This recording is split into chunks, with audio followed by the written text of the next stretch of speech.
Понякога имаме нужда да повярваме. Понякога имаме нужда да притихнем във вътрешния си ултар и да повярваме, че можем. Но това не е едно човешко, материално можем, а едно метафизично. Ти никога не си сам. Ти винаги си воден. Ти си и това е достатъчно.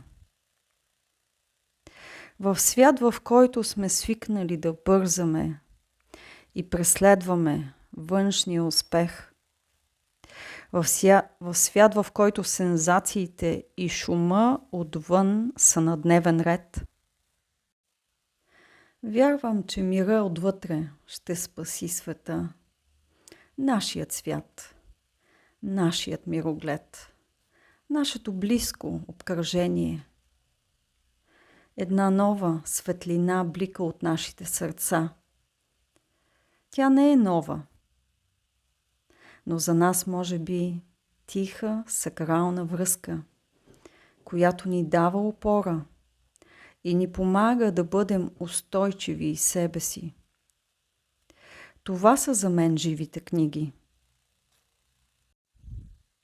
Във връзката с тях ние осъзнаваме кое е важно, учим се да отделяме грубото от финното, не за да изключваме, както сме свикнали да правим в режим на оцеляване, а за да съединяваме и да интегрираме.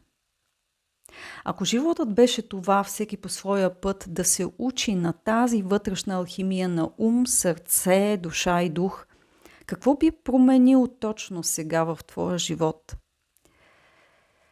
До вечера на 28 май от 18 часа можеш да се докоснеш до живото слово на живите книги в София на премиерата в Народно читалище Пенчо Славейков 1921.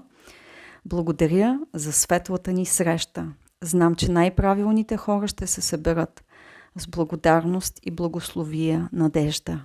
Очаквам ви.